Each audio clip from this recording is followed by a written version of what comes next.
வாழைப்பூ மடல் வச்சு ஒரு சூப்பு தயாரிக்க போகிறோம். இது உடம்புக்கு அவ்வளோ நல்லது, அது பெண்களுக்கு முக்கியமாக ரொம்ப நல்லது. அது எப்படி பண்ணலாங்கிறத பார்ப்போம். இதுதான் அதோட வாழைப்பூ மடல். இதை தூக்கி போடாமல் இதை எப்படி பண்ணலாங்கிறத பார்ப்போம். இப்போது என்ன பார்க்க போகிறோன்னா, இந்த வாழைப்பூ மடலை நல்லா பீஸாக நறுக்கி வச்சுருக்கேன். அது கூட கொஞ்சமாக கருவேப்பிலை போட்டுக்கலாம்.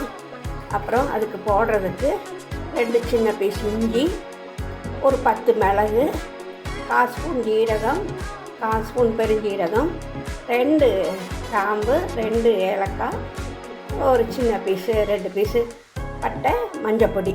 இதுதான். இதை இப்போ கேஸ் ப்ராப்ளமாக இருக்கிறனால குக்கரில் வச்சிடலாம். இல்லைன்னா குக்கரில் வைக்காமல் டைரெக்டாக போட்டு பண்ணலாம். இப்போ இது எல்லாத்தையும் ஒரு பாத்திரத்தில் போட்டுட்டு குக்கரில் வச்சிடலாம்.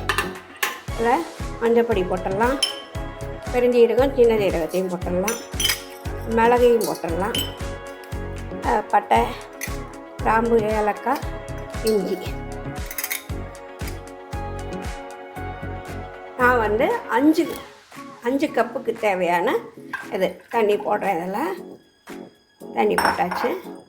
நல்லா பண்ணி விட்டுட்டு ஒரு தட்டை போட்டு மூடி குக்கரில் குக்கரில் வச்சுட்டு ஒரு தட்டை போட்டு மூடிட்டு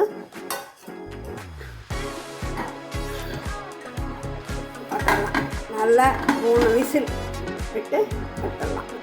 இப்போது குக்கர்லேருந்து எடுத்தாச்சு.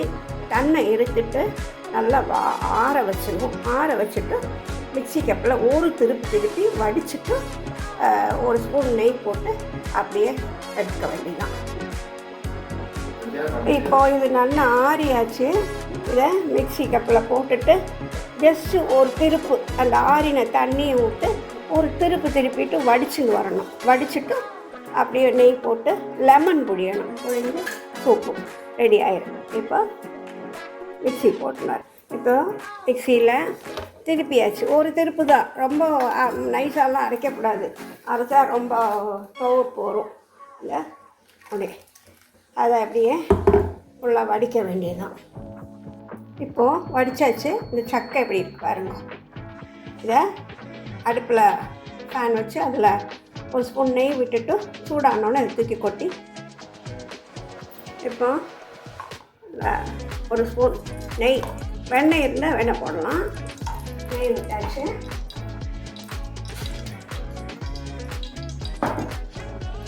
இதை அதில் விட்டுடலாம்.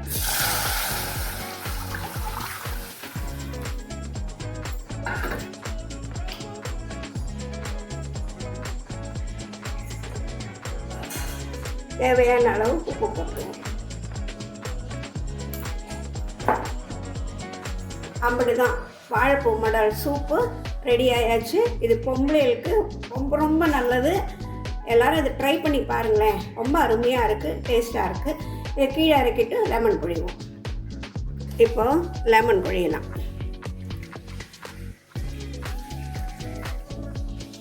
அவளுக்கு தேவைக்கு தந்தாப்பில் லெமன் புழிஞ்சுக்கோங்க. சிலவாளுக்கு புளிப்பு கொஞ்சம் தூக்கலாக இருக்கணும்னு நினைப்பா, சிலவா கொஞ்சம் கம்மியாக இருக்கணும்னு நினைப்பா. அவளுக்கு எவ்வளோ விருப்பமோ அதுக்கு தந்தாப்பா கொஞ்சம். இப்போ நான் ஒரு பழம் புழிஞ்சிருக்கேன். இது மேலே பச்சை கொத்தமல்லி போட்டுருவோம். இப்போது கொஞ்சம் பச்சை கொத்தமல்லி போட்டுடலாம். புதினா பிடிக்கிறவா புதினாவும் போட்டுக்கலாம். இப்போ ரெடி ஆயாச்சு இந்த சூப்பு. நான் இது 5 பேருக்கு பண்ணியிருக்கேன். தேவைக்கு தந்தாப்பா இது பண்ணி பாருங்க, ட்ரை பண்ணி பாருங்க. அவ்வளோ நல்லது. இது எல்லாருக்கும் பிடிக்கும்னு நினைக்கிறேன். இது ரொம்ப நாளாக தெரியாமல் போச்சு எப்படி பண்ணலான்னு. இப்போ தெரிஞ்சாச்சு. அதனால் பண்ணியிருக்கேன். எல்லோரும் பண்ணி பாருங்க. ரொம்ப அருமையாக இருக்கும். தேங்க்யூ.